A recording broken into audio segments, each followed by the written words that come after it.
Man, I'd never been that high on the body snatcher, Dillian Whyte. Maximum damage or maximum pain or whatever his moniker is. But I've never been that high on Dillian Whyte. But over time, in these last couple of years, I have raised my respect level for Dillian Whyte and his heart and his desire to be a champion. You know what I'm saying? I just didn't, you know what I'm saying? They say you never get a second chance to make a first impression. My first impression of Dillian Whyte was watching him against Anthony Joshua, and I thought he displayed poor sportsmanship when he was trying to fight Anthony Joshua way after the bell, and he didn't even look good doing that, in my opinion.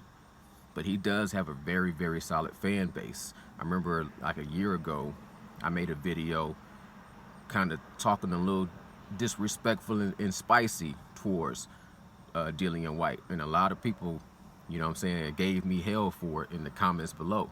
I said, man, people really like this Dillian Whyte dude, you dig?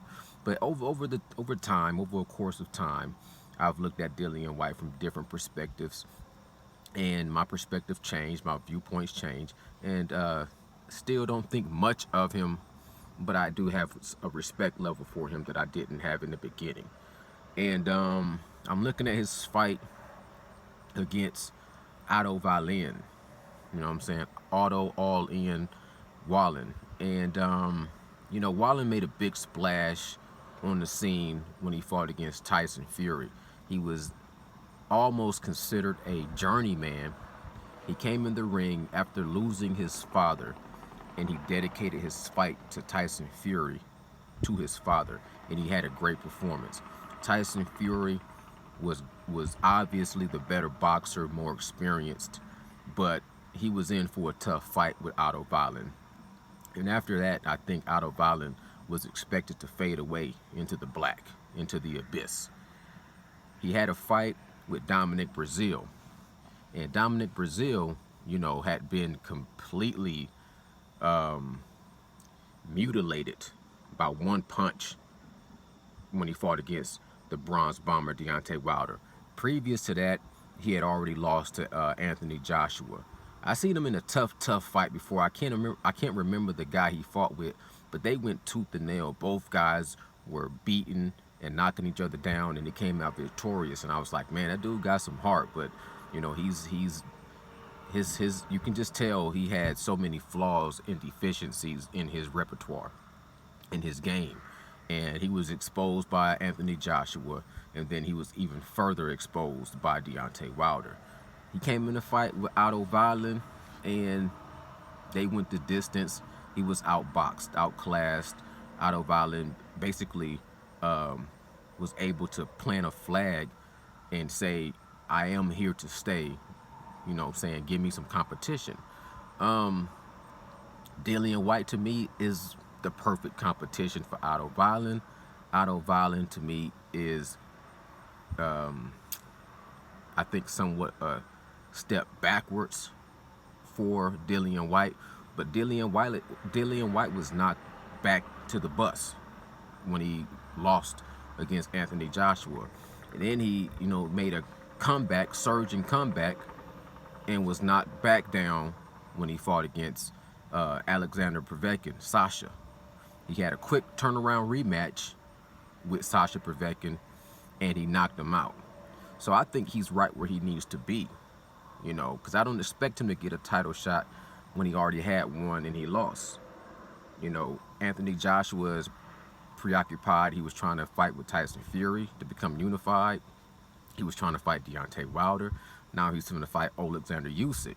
So I can see Dillian Whyte having to wait his time out. He didn't get a fight with Deontay Wilder for whatever reasons, you know what I'm saying? But I heard different stories. I don't even care what to believe at this point in time. But I would have liked to see Dillian Whyte fight Luis Ortiz at a certain point in time, but that ship to me sailed.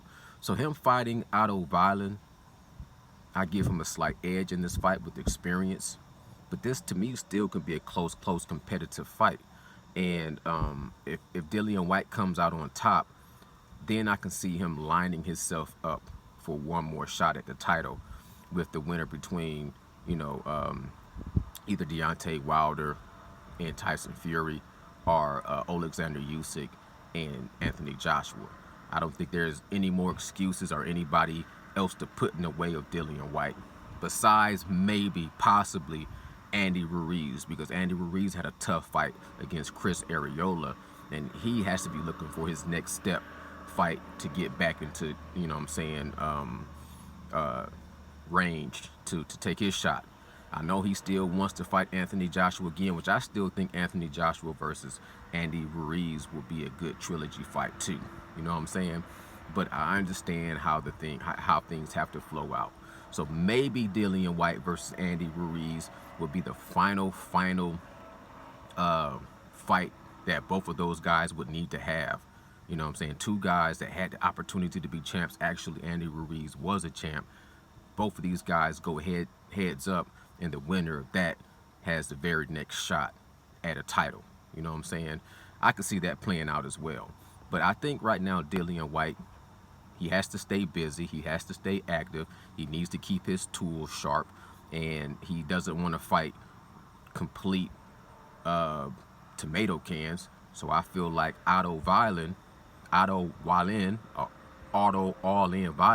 who has, you know, proved that he's a tough guy, who's not just going to come to lay down.